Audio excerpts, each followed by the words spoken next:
What's up, y'all, and welcome back to my channel. So this is video 3 of my how to start a business with a $500 budget. So in this video, I'm going to teach you basically how to insert products on your website, how to put your Facebook pixel in your website, just the shipping stuff, the legal stuff, and things like that. So let's go ahead and jump right into the video. Okay, so starting off with the Facebook pixel. Facebook pixel is the most important thing for my Shopify website aside from the marketing aspect. The Facebook pixel in Shopify basically allows me to get the backend analytics on my website. On video 1, I went more in depth on the Facebook pixel, but basically a Facebook pixel tracks every single thing on your website, from people who visited your website, which pages they were on the longest, which items were clicked the most, which carts got abandoned, email capture, and all of those things. To actually plug your Facebook pixel into your website, you're gonna go to preferences, and then you're gonna scroll down and it's gonna say Facebook pixel, and then you're gonna take the Facebook pixel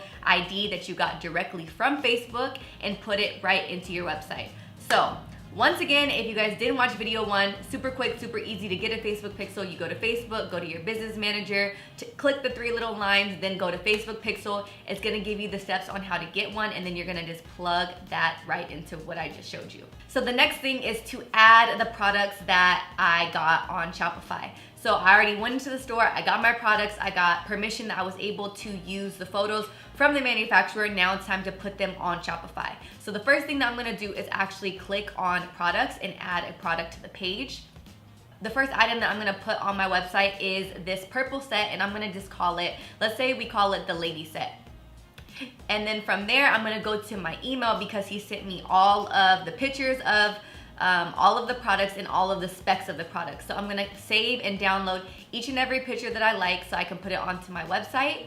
And then from there, I'm gonna copy and paste all the specs into the description box because these things are important. Certain people are allergic to certain fabrics or don't like the way certain fabrics feel on their skin. So the way I see it as a consumer, the more information on a website, the more that I trust it, the more integrity that it has, and the more that I think that the product and the quality of the products are gonna be good. My personal opinion, that's just the way I shop. So next, I'm gonna go ahead and just put in the price. This obviously just depends on what you want to price your items at. Whenever I price my items, I always like to consider overhead costs, which is basically the subscription for the website, what I ship the items in. So if you're getting tissue paper, or you're getting cute bags, or you have any branding, marketing, any labels, or anything like that, you want to go ahead and divvy up those up and then basically put that into the price of your product. I will go ahead and in video 4 or 5, I basically go through all of the branding and marketing things that I like to put into my products. General rule of thumb for me is I like to add anywhere from like $2 to $4 worth of marketing costs for each product. So one thing that is important to me, even when you're starting up a small business, is always adding a unique SKU. A SKU is a stock keeping unit, which is basically the way a lot of big brands or employees like to communicate. I always make it super, super, super easy to follow. So PP, Poussey Power, and then I actually just put the name of the actual product. So I'm gonna put Lady Set, and then I put an initial for the color. So P is purple. A stock keeping unit may seem super small to you guys, but stay in the mindset that one day you're gonna be a bigger business and you need to be organized. The better you're organized, the better it's gonna be in the future, so just start now. That's a little motivation for y'all, and I'm just manifesting bigger business for all of y'all watching. The next thing, obviously, you're gonna wanna put in the quantities. I bought minimal quantities on each item, so I only bought 6, so I'm gonna put the quantity at 6. And then you also wanna put in the weight. When I started my business, I actually got a scale for free from USPS because they know I'm gonna be shipping products. It makes their job easier if I pre-weigh the objects, or you can also get a scale on Amazon for super cheap. Then you have the important part, which is basically the variants. So variants are small, medium, large, purple, pink, blue, orange, black, white. So after I select that there are multiple variants in this item, I'm gonna have to fix the quantities and put 2, 2, 2, because when I bought this wholesale, the pack came in too small, too medium, too large. If you guys want more information on the sizing, I did not pick the sizing. You guys can reference to video 2. Most wholesalers have a certain way that they sell things. Oh yeah. Now your items, do they come in 2, 2, 2 or 3, 2, 1? 3, 2, 1. 3, 2, 1. Yeah, 3 small, 2 medium, 1. Okay. That's cool. And your sizes, once again, they come in 2 smalls, 2 mediums, and 2 larges. Okay. and I basically went down through the whole breakdown on shopping in wholesale stores in 2 videos that I will link down below and put in this video somewhere. So after I adjust the quantities, I personally always like to adjust my SKUs. Instead of putting 1, 2, 3 or ABC, which is what Shopify usually does, I like to put S for small, M for medium, and L for large. That's just something that I like to do, but to each its own. Another thing that's gonna help you in the long run with the objective that this business is gonna go from just having 5 products to 200 products to 20 products, whatever you see fit. So for me, always putting more information as I can is always best in my book. So say for example, somebody comes and they search on your site that they want a purple pearl set. They don't know the name of the set. Say you have 200 products, they're not gonna scroll through. They might put in the search bar purple pearl. So basically everything on the side here breaks it down to, I'm gonna put this as a set.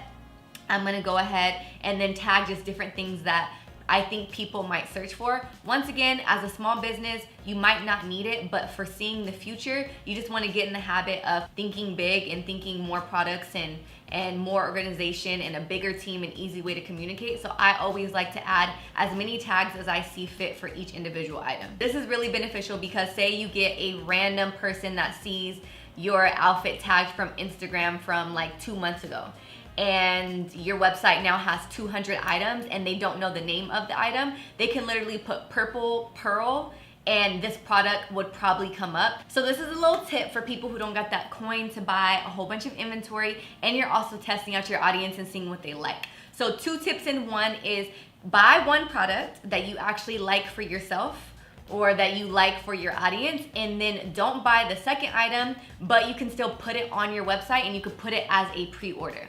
And another tip is separating the 2 so you have 2 separate products so your product page fills out and you have more products to choose from rather than 1 product in 3 different variants. So reason number 1 why I like to do this is, 1, I don't know what colors you guys like. I don't have the budget to just buy whatever. I'm gonna go ahead and test out the product first. Go ahead in the description box and put this is a pre-order, and then make sure the pre-order is like a week and a half to 2 weeks out. Always stay in contact with the vendor to make sure that they have this item in stock. And you also wanna make sure that it's able to ship quickly so that when you see that a few people are ordering the item, and then get it shipped away to your customers ASAP. Another reason why I don't wanna put 1 product under multiple variants is because I don't have that many products on my page. So if I wanna fill my page out, instead of putting everything in 1 product, I'm gonna go ahead and separate the 2 so it just looks like I have a little bit more going on. And this is a little tip that I had for myself when I first started out. And on the bright side, if nobody really even likes that product, then you have nothing to lose. You're not stuck with the inventory, and you can just simply take it off of your page. This is also really good in the testing period so that you can kind of see which items your demographic gravitates to and just get a better feel of your audience. I'm gonna go ahead and show you guys another example of 1 item in 1 product so that you guys can see what I'm talking about, and if you wanna go that route, you know exactly how to do it. So this sweater I purchased in the color purple, but it also comes in the color orange, and it's in stock. It's in LA. I can drive to pick it up if people are ordering it, and I'm gonna also put this as a pre-order. But instead of putting it in 2 separate products, I'm gonna put it all in 1. So in the description box, I'm gonna put that the orange color is on pre-order and it'll ship in about 2 weeks. And I'm also gonna provide additional information to my customers that if they do purchase multiple items on the website and one of them is pre-order, there is a chance that they might get multiple packages. You just wanna be proactive so that you're not getting a whole bunch of emails talking about, I only got the 1 item, I didn't get the 2. So after you go ahead and add the pictures, add the description, and put all of the information in, now it's time to adjust the variants. So after I fix all of the SKUs and fix all the variants to the right numbers and sizes, then I'm gonna go ahead and click the picture box, and I'm gonna put the corresponding picture with the corresponding color in the back end. This basically helps so when people are on your website and they're clicking orange or purple, they can actually see exactly what color and what it looks like on the model. This becomes super helpful when you start getting into products that say like beige and ivory, when beige and ivory to a lot of people can mean the same color, But when you click it and you see that the beige is a little bit different than the ivory on your customer or on the model, so it's just a better way to communicate and be straightforward with your customer. So the next thing that we want to set up is setting up payment, which is the way that we're going to get our coin. So you're going to go into settings, and then from settings you're going to hit payment providers, and then from there you're going to go ahead and click to add your information. So you're going to add all of your information here. It's going to ask for your EIN number, which is your employer identification number. I like to think of this as a social security number for your business and basically separates you from your actual entity. I'm not sure if that's true, but that's just what I like to think, okay? Don't take my logic as legal advice. Consult a lawyer, please. Then after you put all of your address and information in, it's gonna ask you for a brief description of what you're selling.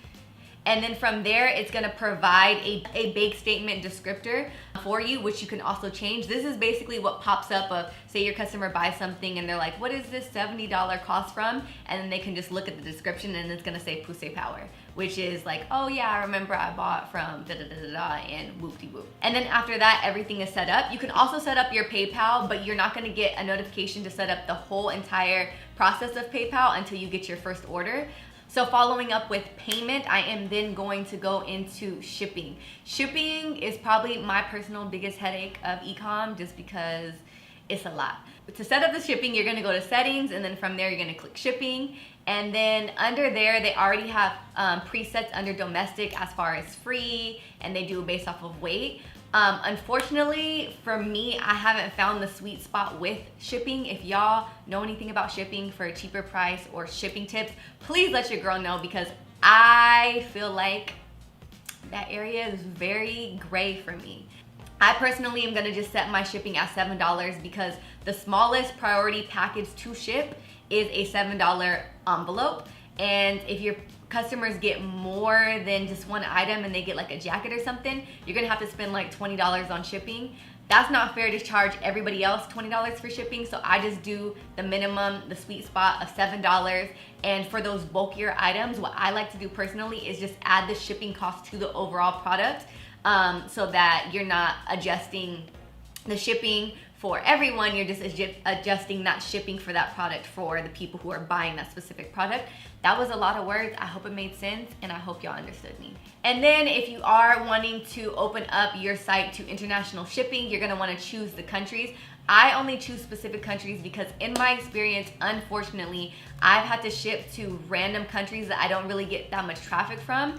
And then I realized that there's a certain law and certain way to ship to certain countries. And then that person ends up getting their item like 40 days later, which is never a good thing to communicate via email. It's just a hot mess. So you wanna make sure that you're doing your research on countries to ship from for yourself, and depending on where you are in the world. The smallest trackable package for international shipping is $26.50. So I'm gonna go ahead and set my price at $26.50. The next thing is the legal page and the shipping and the private policy and things like that. So in order to set all of these pages up, you're gonna go to settings, and then you're gonna go to legal. Shopify provides templates for all of these different legal things that you need on your website. I like to use the template, but I like to customize it to my own because they basically make a general template so that pretty much anybody can fall under that category. But for example, I'm not selling any gas or liquids, so I can go ahead and just delete that. I'm not selling any gift cards or any software, so I can go ahead and delete that. And I can also adjust the policy to be what I want it to be. For me, I just like to use it for the verbiage and just like the basic language. Something I don't really adjust is the private policy, and I also don't really adjust the terms of service. But one thing you do need to adjust is the shipping. One of the biggest annoyances for me when it comes to shipping is when people try to do returns, or when people try to say that they returned something and then the package is lost. Unfortunately, when a customer sends something back, it is not the company's responsibility, and that's why there's something called tracking, and that's why there's something called insurance, because it basically proves that somebody's actually sending something back and that the product is insured just in case it gets lost. I think the insurance is anywhere from like $100 to $200 depending on which insurance that you get. The insurance is already included in the $7 for the priority or the $20 in priority that you choose from.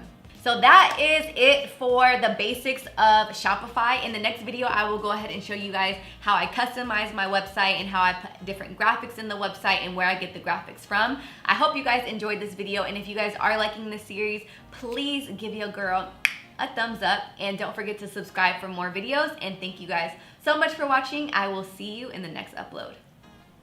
Bisous!